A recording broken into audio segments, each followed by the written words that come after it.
Hey y'all, welcome back to another video. I have everything set up now. Second time's the charm. Okay. I feel like that was worse for my mic, but better for my Legos. I'm doing a typewriter Lego. So, in honor of this topic of this video, which is film, I decided to talk about Peaky Blinders first. So, I really hope that's not fucking annoying because I hear it in my mic. So, whatever. Peaky Blinders. It is such a great show. If you haven't watched it, I feel like it's not well known. So, I mean, I doubt anyone has watched it, especially if you're watching my video. So the demo is not the same there. Peaky Blinders is such a brilliant show. It's one of my favorite TV shows, and I finished it just recently because I watched it on this site. Anyways, can we just say, I feel like this is such an unpopular opinion, but I'm gonna say it anyway. Grace, who's played by Annabelle Wallace, is my favorite character. I don't care what anyone says. I feel like a lot of people hated her, and she was my favorite character. She was why I watched the show, and the only reason, well, not the only reason, I also watched it because of Killian, but the reason I decided to keep treading on after, okay, this is gonna contain massive spoilers, this whole video. So if you're like, you really care about spoilers, I don't recommend you watch it. Yeah, so after her character dies, the reason why I continued watching the show, oh my gosh, this Lego thing just got so complicated. Anyways, the reason why I continued watching the show was because of Sam. So Sam Claflin is the actor who plays Oswald Mosley. Is that how you pronounce it? Yeah, so I continued watching it because I knew Sam was going to come into the series. So I decided to tread on.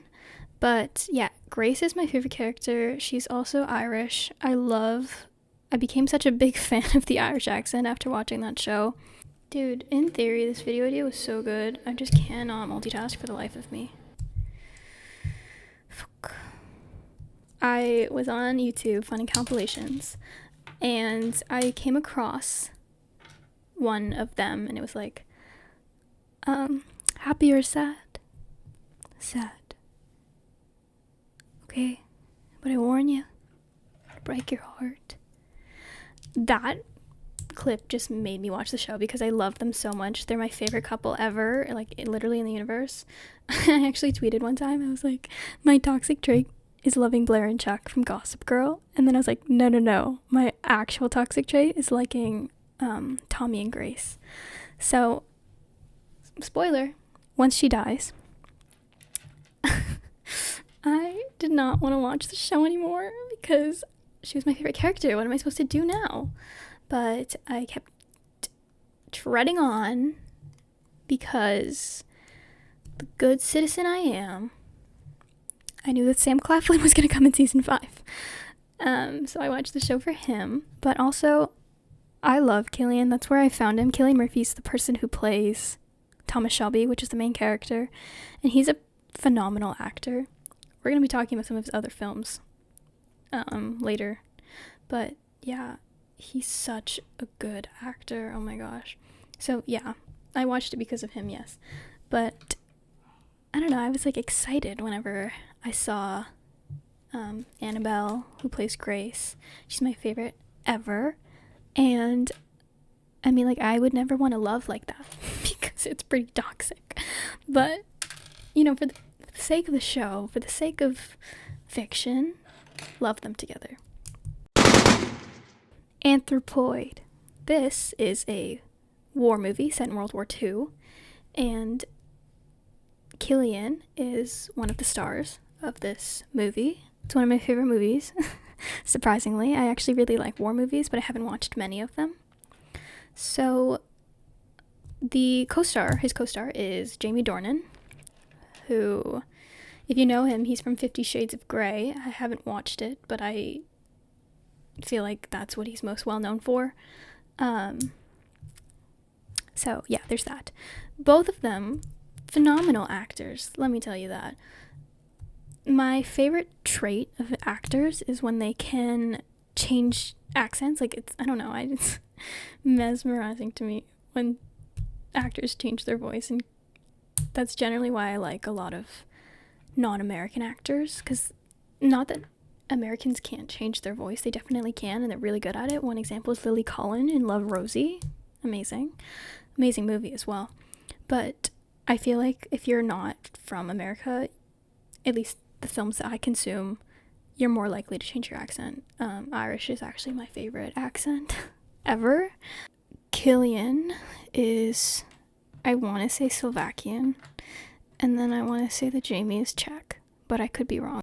I really liked the acting. I feel like that's really what caught my eye there.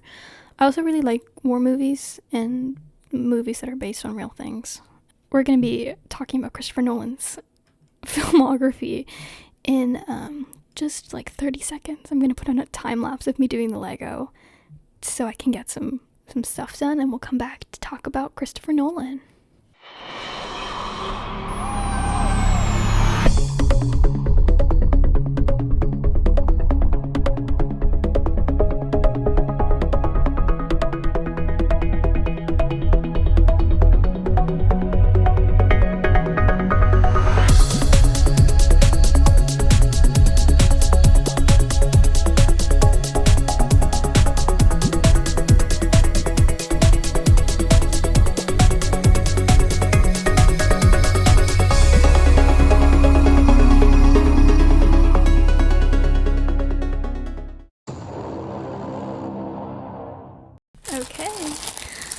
Back now, we're going to be talking about Christopher Nolan, and I finished all of my package number 1s.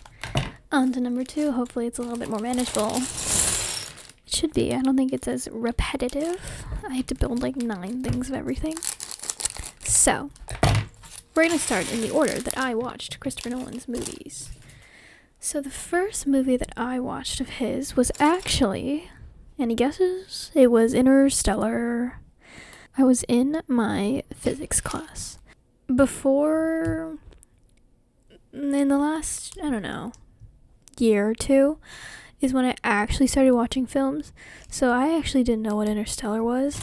So when I watched it in class, I thought it was going to be one of those, like, movies that you watch in class and it's just, like, not good. If you know what I'm talking about.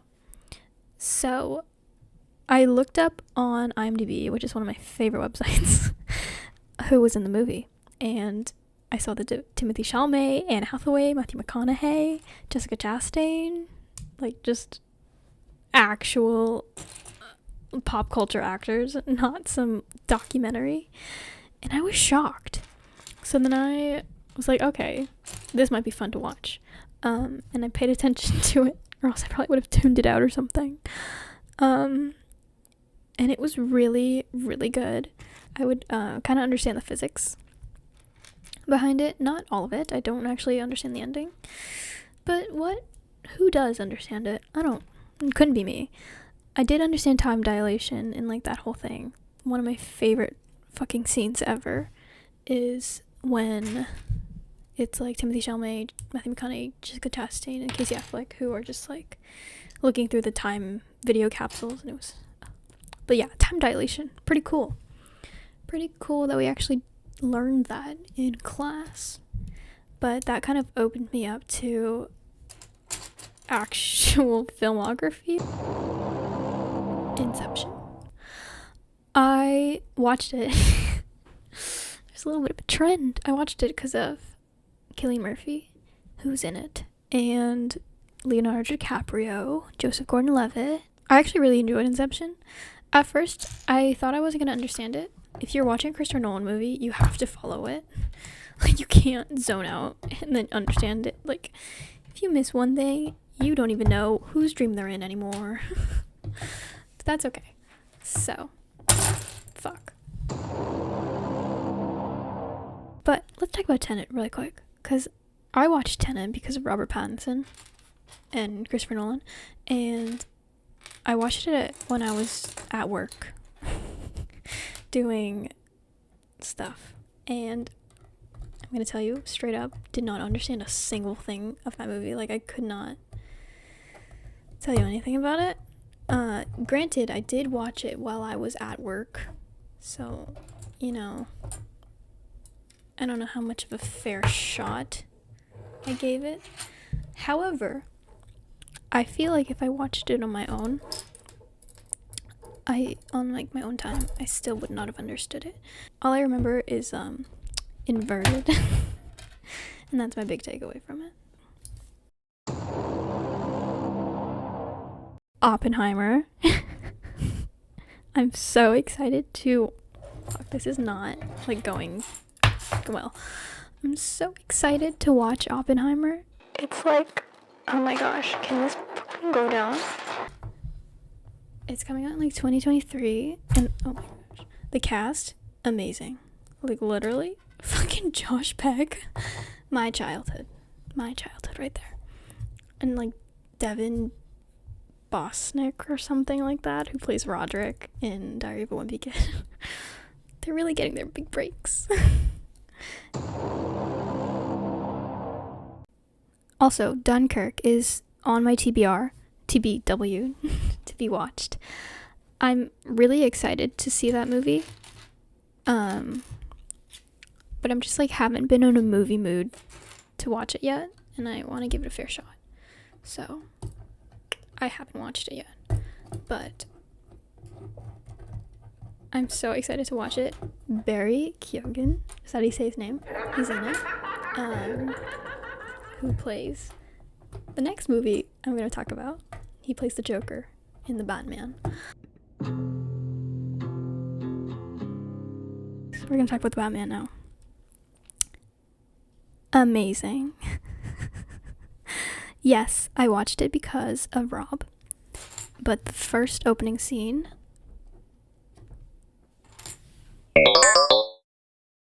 so the opening scene of the Batman was so incredibly good.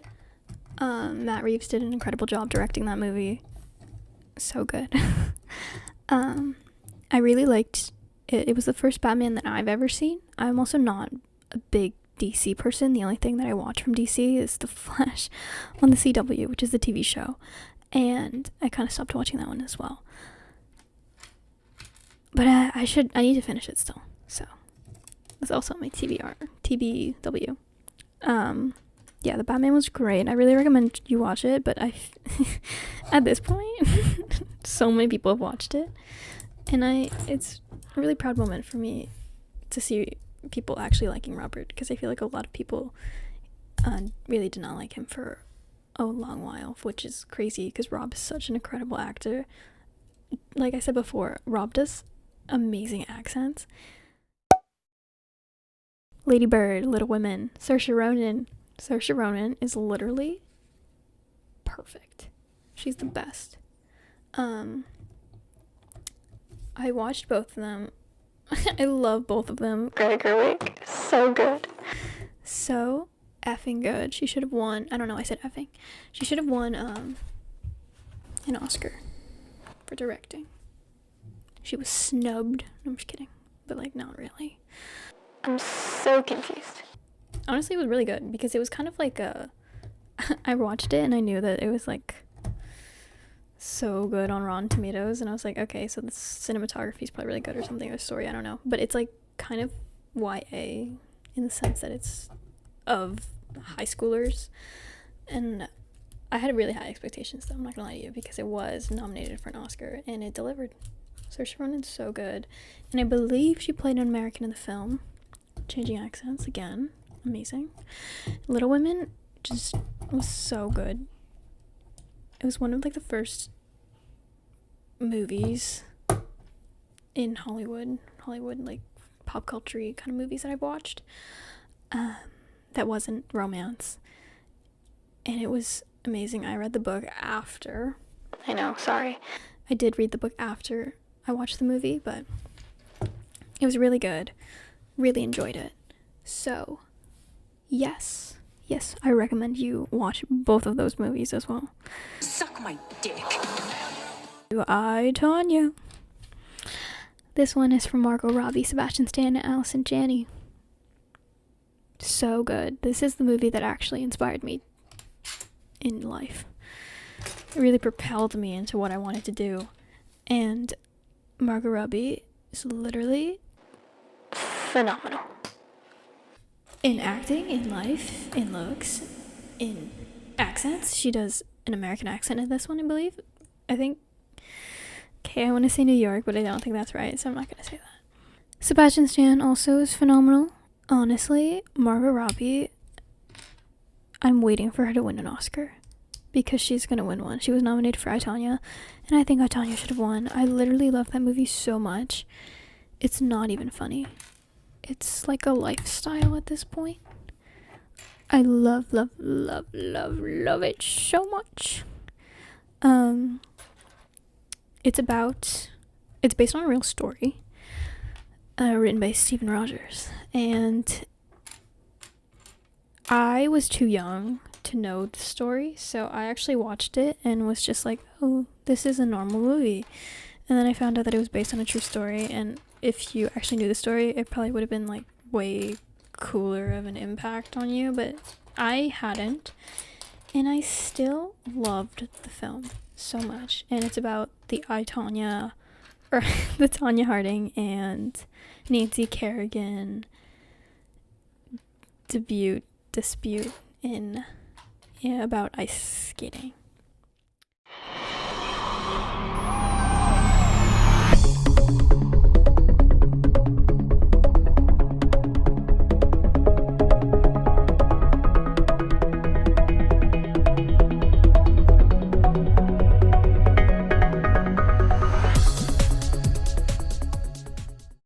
Alright, that's it for this video. I'll see y'all tomorrow with a new one, and stay tuned for part 2 if you really like movies.